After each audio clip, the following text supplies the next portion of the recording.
Yes, the problem is short out. तो यहाँ पे हम लोगों ने समझा कि एपीब्लास्ट जो होता है, actually epiblast is the source of 3 germ layers, और हाइपोब्लास्ट जो है वो हमारे यॉर्क सैक का फॉर्मेशन करता है। और यॉर्क सैक जो होता है it is not very much advanced होता है। प्रिमिटिव स्टेज में जब अर्ली एम्ब्रायनिक स्टेजेस होते हैं तब यॉर्क सैक क्या करता है, एरिथ्रोपोएसिस का काम करता है, मतलब आरबीसी का फॉर्मेशन कर रहा होता है। क्लियर? तो ये चीज हम लोग समझे हैं कि हाउ द सेल्स, जो सेल्स होते हैं वो किस तरह से अपने आप को अरेंज किए और जर्म लेयर का फॉर्मेशन हुआ है।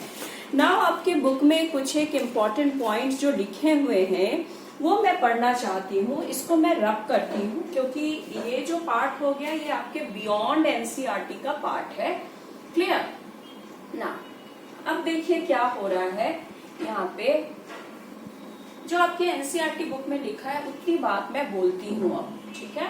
तो मॉर्फोजेनेटिक मूवमेंट होता है गैस्ट्रुलेशन में, जर्म लेयर का फॉर्मेशन हो रहा है, मतलब इनर सेल जो होते हैं, इनर सेल मास जो होते हैं वही बेसिकली जर्म लेयर बना रहा है। The outer most germ layer ectoderm and middle one is mesoderm, and सबसे नीचे वाला जो लेयर होता है, अंदर वाला जो लेयर होता है, इंडोडर्म होता है। लेकिन मैंने बताया कि first layer which is formed is called what, endoderm, है ना। इनर मोस्ट लेयर जो सबसे पहले वो बनते हैं, एपीब्लास्ट के ही सेल जो है वो जब इन्वेजिनेट करते हैं तो कुछ सेल्स जो है वो नीचे के तरफ में लेयर में फॉर्म होते हैं जिसको हम एंडोडर्म कहें। फिर कुछ सेल्स जो हो रहे हैं वो निकल रहे हैं, फिर पैचेस में वो मेसोडर्म प्रेजेंट हो रहा है, फिर एपीब्लास्ट का सेल लास्ट में नहीं एक्टोडर्म बना लिया। तो सबसे पहले जो लेयर बन रहा है वो तो हमारा एंडोडर्म ही है।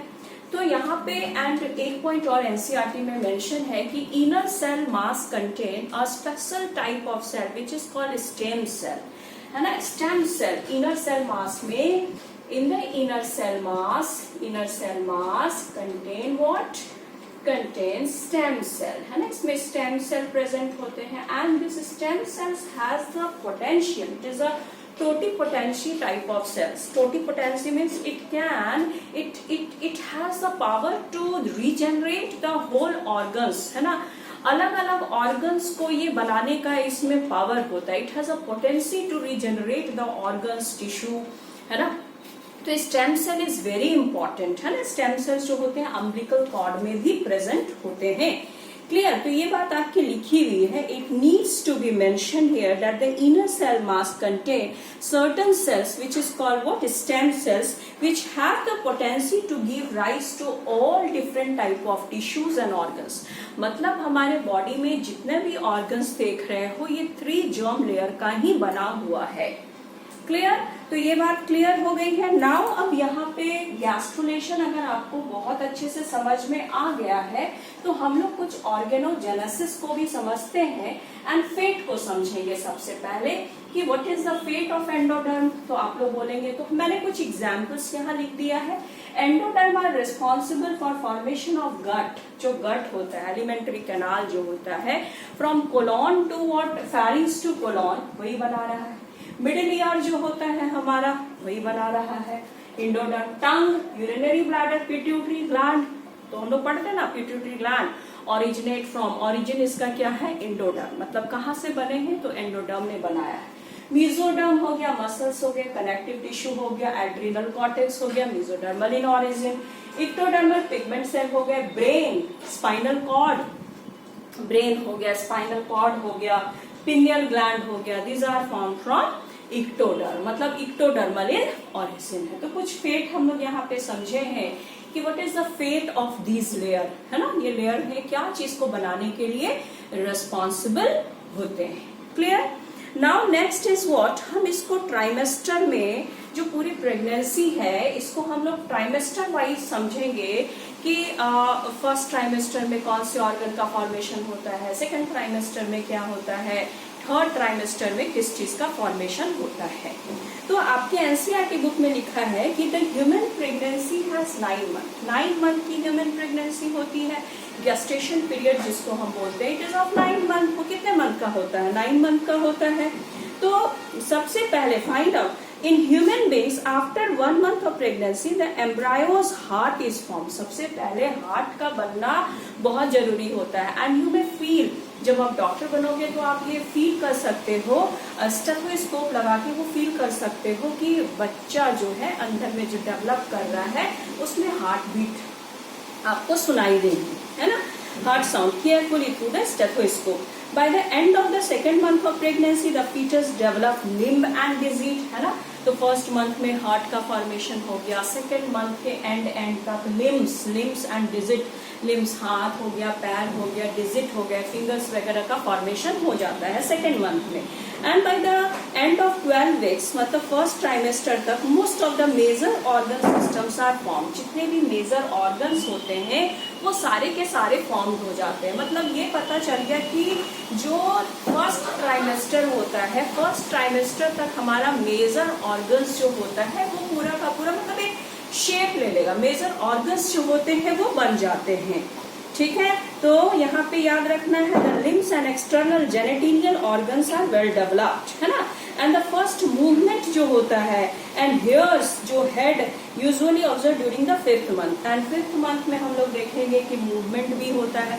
जो मदर होती है वो फील भी कर सकती है कि बच्चे का मूवमेंट हो रहा है, मतलब बम्प को पता चलता है कि किस तरफ उसका हेड आ रहा है ना. इस तरह से मूवमेंट भी होता है. 5th मंथ तक मूवमेंट भी समझ में आने लगता है. एंड नेक्स्ट इज हेयर वगैरह भी उस पर डेवलप होना शुरू हो जाता है. And by the end of about 24 weeks, मतलब end of the second semester तक, the body is covered with hair. देखते हो कि बच्चे जब जन्म लेते हैं तो उसका पूरा हेयर से पूरा बॉडी जो होता है वो कवर होता है. ठीक है, आईलीड जो होते हैं फाइन हेयर होंगे, आईलीड, आई लैशेज, ये सारे सेपरेट होने लगते हैं, आई लैशेज बनने लगते हैं, आईलीड सेपरेट होने लगते हैं. And by the end of 9 month of pregnancy the foetus is fully develop हो जाता है. एंड पार्टुरिशन का टाइम आ जाता है ना. तो ये बात हम लोग को समझ में आ गई कि जो बच्चे सेफ होते हैं, एम्ब्रायनिक डेवलपमेंट जब हो रहा होता है तो ये फीटस जो होगा ये मदर्स वुम्ब में है, मदर्स के यूट्रस में है.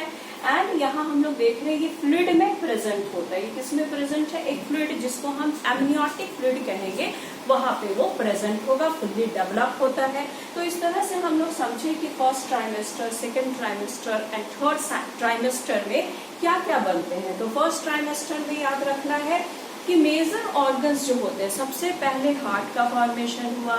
सेकेंड वीक में आपका जो लिम्स है, डिजिट है, वो फॉर्म हो जाता है. थर्ड वीक तक आते आते मेजर ऑर्गन्स वगैरह, वाइटल ऑर्गन्स बन जाते हैं. एंड 5th मंथ तक मूवमेंट ऑफ हेयर्स पता चलने लगता है. Bye the end of second trimester उसके बाद हेयर्स वगैरह पूरे डेवलप होने लगते हैं. आई लीड्स है वो सेपरेट होता है, eye lashes are formed and body are fully covered with a very fine hair. तो ये बात समझ में आ गई है कि इस तरह से ऑर्गेनोजेनेसिस को भी हम लोगों ने समझा कि ऑर्गेनोजेनेसिस मतलब फॉर्मेशन ऑफ ऑर्गन. ठीक है, और बच्चे जब मूव करते हैं तो इसके मुंह में बहुत अच्छा इंटरेस्टिंग फैक्ट है एक्चुअली कि ये एमनियोटिक फ्लूइड को भी इंटेक कर लेता है. कुछ एमनियोटिक फ्लूइड जो होते हैं उसके मुंह में चले जाते हैं, है ना, मूव करता है. कभी फिंगर को पूरा ओपन करेगा, अपने हैंड को पूरा ओपन करता है एंड मूव करता है. बच्चा हंसता भी है, अंदर में रोता भी है ना. तो वो सारे एक्टिविटी अंदर में होते हैं. साउंड को भी वो परसीव कर पाता है एंड लाइट की इंटेंसिटी भी उस तक जाती है. तो ये सारी चीज अंदर में होते हैं और इस पे तो साइंस है, तो इसमें बहुत सारे रिसर्च होने अभी बाकी है ना. तो डेवलपमेंट पूरी तरह से यहाँ पे 9 मंथ जो होता है गेस्टेशन पीरियड, उस टाइम तक कंप्लीट हो गया रहता है. क्लियर?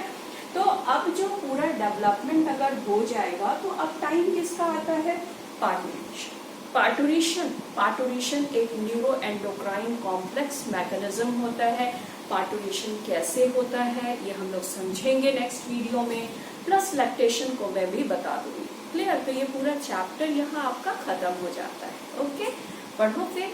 Bye, take care.